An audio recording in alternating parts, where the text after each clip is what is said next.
صحابہ اکرام رضی اللہ تعالی علیہم اجمعین، آپ بھی سرکار علیہ الصلوۃ والسلام کے پاس بیٹھے ہیں، تشریف فرما ہے، سرکار علیہ الصلوۃ والسلام کے چہرے انور مبارک کی زیارت فرما رہے ہیں۔ سرکار علیہ الصلوۃ والسلام کے لب اقدس مبارکہ سے جو گفتگو ہو رہی ہے ان کو سماعت فرما رہے ہیں، اور سرکار علیہ الصلوۃ والسلام کے زیارت کر رہے ہیں۔ اس وقت نبی رحمت صلی اللہ علیہ وآلہ وسلم نے اللہ کی بارگاہ میں دعا فرمائی، اللہم اعز الاسلام بالاثنان بعمر بن الخطاب ابی عمر ابن ابی حشام۔ سرکار نے دعا فرمائی کہ یا باری تعالیٰ، عمر بن خطاب اور ابو جہل بن حشام میں سے جو تجھے پیارا ہے تو اس سے اسلام کو عزت عطا فرما۔ تو صبح ہوئی، عمر بن خطاب تلوار لے کر حضور صلی اللہ علیہ وآلہ وسلم کو قتل کرنے کے ارادے کے لیے گھر سے نکلتے ہیں۔ ارادہ کیا ہے؟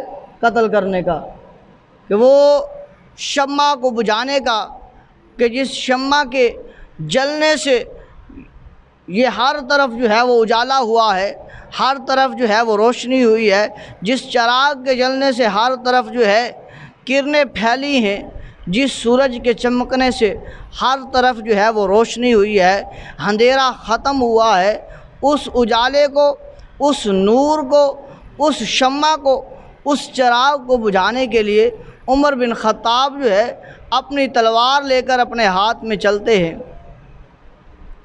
پوچھا نعیم بن عبداللہ نے رضی اللہ تعالی عنہ نے، اے عمر کہاں جا رہے ہو؟ اے عمر کہاں جا رہے ہو؟ حضرت عمر بن خطاب رضی اللہ تعالی عنہ سے پوچھا نعیم بن عبداللہ نے، اے عمر کہاں جا رہے ہو؟ اتنا غصہ کیوں ہے؟ اور اس طرح جو ہے اتنا پسینہ بھی آ رہا ہے، اور چہرہ جو ہے تیرا لال اور زرد ہو رہا ہے، کیا وجہ ہے؟ کس قدر جو ہے غصے کی شدت ہے؟ کہاں جا رہے ہو؟ عمر بن خطاب فرماتے ہیں، اے نعیم بن عبداللہ، میں آج جو ہے آمنہ کے لال کو ختم کرنے جا رہا ہوں، معاذ اللہ، میں آج اللہ کے نور کو ختم کرنے جا رہا ہوں، میں آج اس چراغ کو بجھانے کے لیے جا رہا ہوں۔ نعیم بن عبداللہ رضی اللہ تعالیٰ عنہ فرماتے ہیں، عمر ہوش کر، تجھے کیا ہو گیا ہے؟ تو نہیں جانتا کہ جس کو قتل کرنے کے لیے تو جانے کا ارادہ رکھتا ہے وہ اللہ کا نور ہے، وہ اللہ کا پیارا ہے، اس کی حفاظت کوئی انسان نہیں کرتا، بلکہ واللہ عاصمہ، اس کی حفاظت کرنے والا تو اللہ وحدہ لا شریک کی ذات ہے۔ اے عمر ہوش کر، جس کے قتل کرنے کا تو ارادہ رکھتا ہے اس کا خادم جو ہے کوئی انسان نہیں ہے، کوئی جن نہیں ہے، کوئی بشر نہیں ہے، بلکہ وہ بھی اللہ کا فرشتہ، وہ جبریل خادمہ، جس کا خادم جبریل امین علیہ السلام ہو، جس کی حفاظت کرنے والا اللہ وحدہ لا شریک ہو، تو اس کو کس قدر جو ہے نقصان پہنچا سکتا ہے، اذیت دے سکتا ہے، تکلیف دے سکتا ہے۔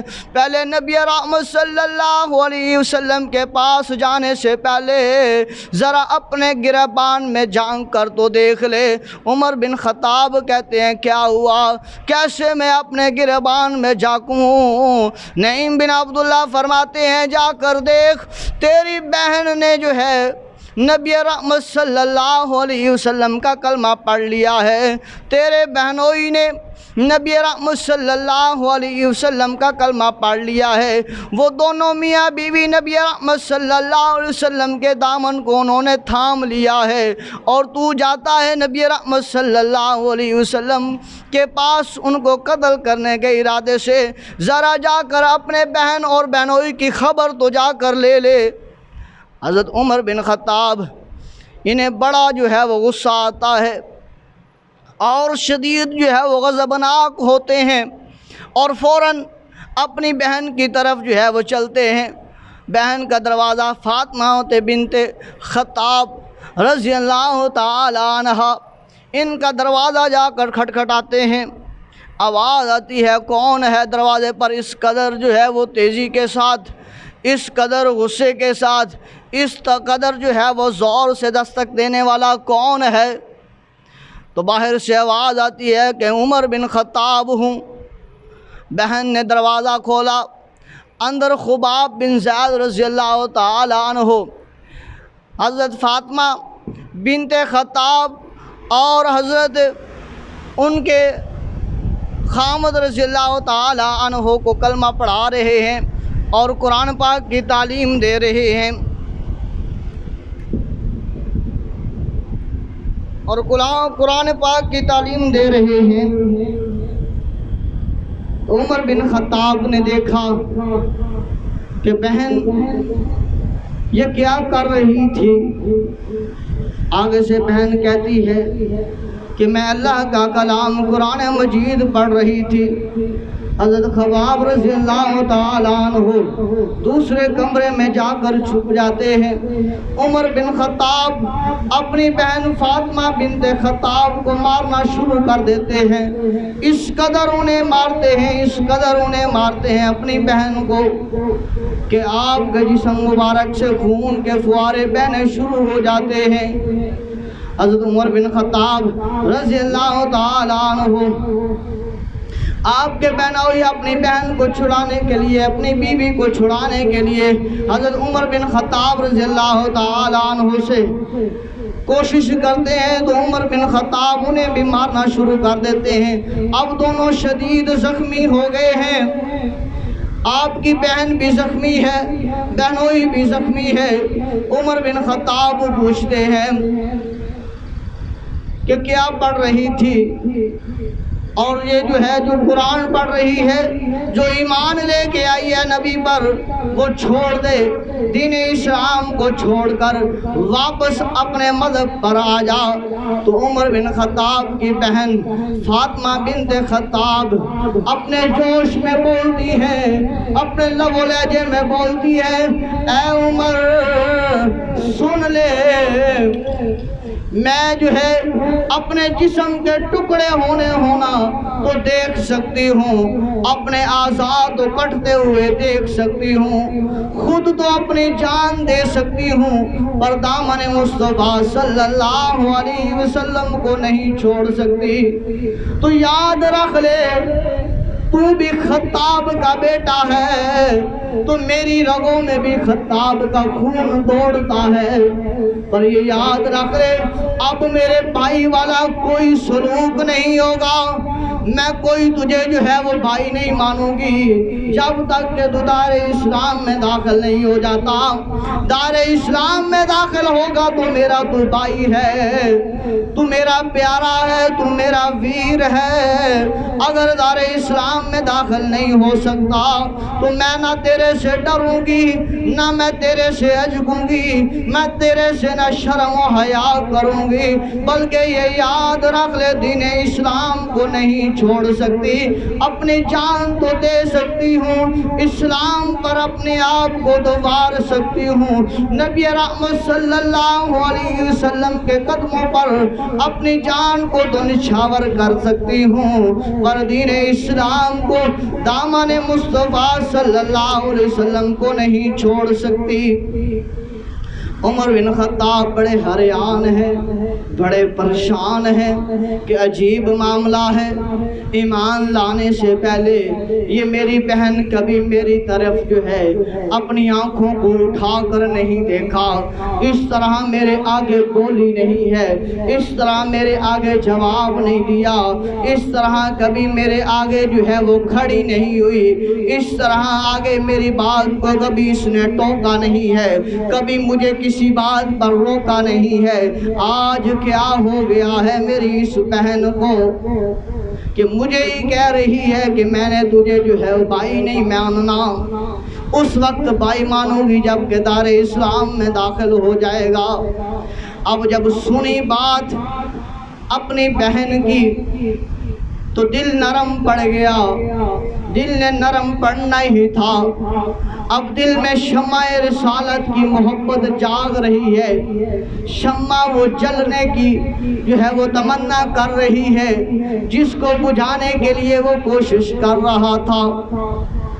کیونکہ نبی رحمت صلی اللہ علیہ وسلم نے اسی رات اللہ کی بارگاہ میں دعا کی تھی۔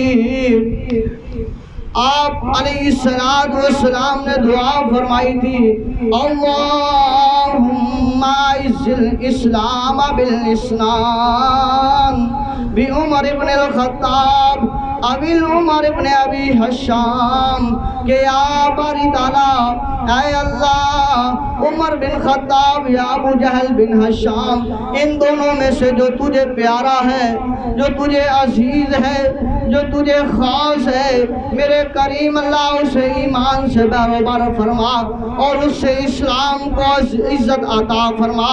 اللہ تبارک و تعالیٰ نے کیونکہ اپنے محبوب علیہ السلام کی دعا کو قبول فرما لیا تھا، اب ان کا دل، عمر بن خطاب کا دل نرم پڑ رہا ہے، اور آپ کہتے ہیں اچھا میری بہن ٹھیک ہے ایمان لاؤں گا، پر مجھے سنا تو صحیح نا جو تو پڑھ رہی تھی، کیا پڑھ رہی تھی، اور اس میں اتنی طاقت، ہمت، قوت، بہادری کہاں سے آئی ہے، کس طرح تجھے ملی ہے؟ تو آپ فرماتی ہیں، فاطمہ بنت خطاب رضی اللہ تعالی عنہ فرماتی ہیں، میرے بھائی یہ یاد رکھ لے، یہ کتاب دنیا کی کوئی عام کتاب نہیں ہے، جو دنیا والے کتاب جو پڑھتے ہیں بغیر وضو کے پڑھتے ہیں، بغیر اس کی عزت و احترام کے پڑھتے ہیں، جس حالت میں ہوتے ہیں اسی حالت میں پڑھتے ہیں، پر یہ یاد رکھ لے یہ وہ کتاب ہے، یہ وہ کتاب ہے، یہ وہ کلام ہے جس کے بارے میں اللہ وحدہ لا شریک فرماتا ہے وَيَمَسُّهُ إِلَّا الْمُطَهَّرُونَ، کہ اسے جو ہے بغیر وضو کے نہیں چھوا جا سکتا۔ تو تیرے لیے یہ ہے کہ پہلے جا کر غسل کر کے آ، اچھے کپڑے پہن کر آ، پھر تجھے جو ہے قرآن پاک کی تلاوت سنائی جائے گی یا تجھے قرآن پاک پڑھایا جائے گا۔ عمر بن خطاب جاتے ہیں، وضو کرتے ہیں، نہاتے ہیں، غسل کرتے ہیں، نئے کپڑے پہنتے ہیں، پہن کر آ جاتے ہیں۔ حضرت خباب بن زید رضی اللہ تعالی عنہ بھی تشریف لاتے ہیں۔ آپ فرماتے ہیں عمر تجھے مبارک ہو۔ کہا خباب مجھے کس بات کی مبارک دیتے ہو؟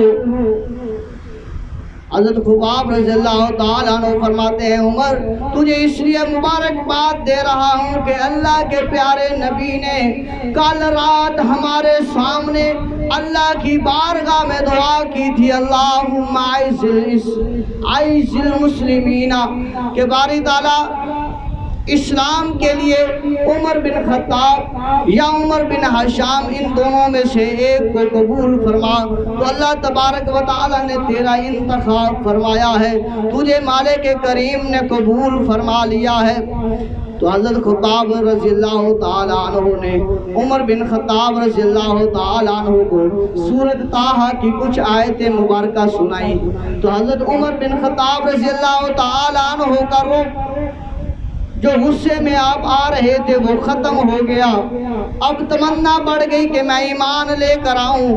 کہا کہ خباب جلدی کرو، مجھے نبی رحمت صلی اللہ علیہ وسلم کی بارگاہ میں لے چلو۔ کہا اتنی جلدی کیوں ہے عمر، ابھی چلتے ہیں۔ عمر بن خطاب رضی اللہ تعالیٰ عنہ جواب دیتے ہیں خباب جلدی کرو، کہیں ایسا نہ ہو جائے کہ میری موت ہو جائے اور میں نبی رحمت صلی اللہ علیہ وسلم کی پاک بارگاہ میں پہنچ نہ سکوں، لہذا جلدی سے نبی رحمت صلی اللہ علیہ وسلم کی پاک بارگاہ میں مجھے لے چلو، میں تاکہ دامن مصطفیٰ صلی اللہ علیہ وسلم کے ساتھ چمٹ جاؤں۔ تو حضرت عمر بن خطاب رضی اللہ تعالیٰ عنہ کو حضرت خباب رضی اللہ تعالیٰ عنہ لے کر چلتے ہیں۔ نبی رحمت صلی اللہ علیہ وسلم حضرت ارقم رضی اللہ تعالیٰ عنہ کے گھر تشریف فرما ہے۔ صحابہ اکرام نے دیکھا کہ عمر بن خطاب ننگی تلوار لے کر آ رہے ہیں۔ عرض کی یا رسول اللہ صلی اللہ علیہ وسلم، عمر بن خطاب آ رہا ہے دروازے پر اور ہاتھ میں ننگی تلوار ہے۔ نبی رحمت صلی اللہ علیہ وسلم نے فرمایا اے میرے غلاموں، اسے روکنا نہیں ہے، اسے ٹوکنا نہیں ہے، اسے تکلیف نہیں دینی، اذیت نہیں دینی، بلکہ وہ مجھے میں محمد صلی اللہ علیہ وسلم کو بھی تکلیف پہنچانے کے گھر سے نہیں آ رہا، بلکہ وہ تو کلمہ پڑھ کر جو ہے اسلام کا مجاہد بننے کے لیے آ رہا ہے۔ تو حضرت عمر بن خطاب رضی اللہ تعالیٰ عنہ سرکار کی بارگاہ میں پہنچتے ہیں۔ سرکار فرماتے ہیں عمر کیسے آنا ہوا ہے؟ عرض کرتے ہیں یا رسول اللہ صلی اللہ علیہ وسلم، آپ مجھے جو ہے کلمہ پڑھائیے اور اپنے غلاموں میں، اپنے خادموں میں، اپنے پیاروں میں شامل فرمائیے۔ تو نبی رحمت صلی اللہ علیہ وآلہ وسلم آپ مسکرائے اور پھر حضرت عمر بن خطاب رضی اللہ تعالی عنہ کو دین حق کا کلمہ پڑھایا۔ جب نبی رحمت صلی اللہ علیہ وسلم نے عمر بن خطاب رضی اللہ تعالی عنہ کو کلمہ پڑھایا تو احباب زیوکار ہر طرف جو ہے اللہ اکبر کی صدائیں بلند ہو گئی۔